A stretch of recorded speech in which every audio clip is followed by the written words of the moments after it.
ఇంకొక పక్కన ఉమ్మడి రాష్ట్రంలో ఐటీతో తెచ్చిన ఒక్క పాలసీ తెలుగు జాతి ప్రతిభ ప్రపంచం గుర్తింపు తెచ్చింది. నేడు ప్రపంచంలో తెలుగువారు అందరికంటే తలసరి ఆదాయం ఎక్కువగా సంపాదిస్తున్నారు. అంటే ఒక్క పాలసీ 25 సంవత్సరాల్లో పెను మార్పులకి దారి తీసింది. ప్రధానమంత్రి నరేంద్ర మోడీ గారు చిప్ టు షిప్ అన్నారు. రెండోది 2047కు వికసిత్ భారత్ తయారు చేశారు. అదే స్ఫూర్తితో మనం కూడా స్వర్ణ ఆంధ్రప్రదేశ్ 2047 తయారు చేసుకున్నాం.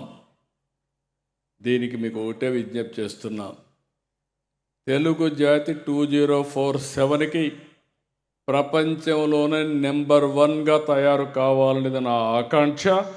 ఈ రాష్ట్రం దేశంలో నెంబర్ 1గా తయారు కావాలనేది ఒక లక్ష్యం. ఈరోజు మనం చేసుకున్న ఒప్పందాలు కేవలం పేపర్ మీదనే కాదు, ప్రతిదీ గ్రౌండ్ ఏరియాగా చేస్తాం. ఎంత వేగంగా ప్రాజెక్టులు వస్తున్నాయో అంతే వేగంగా ప్రాజెక్టులు గ్రౌండ్ అవుతాయి.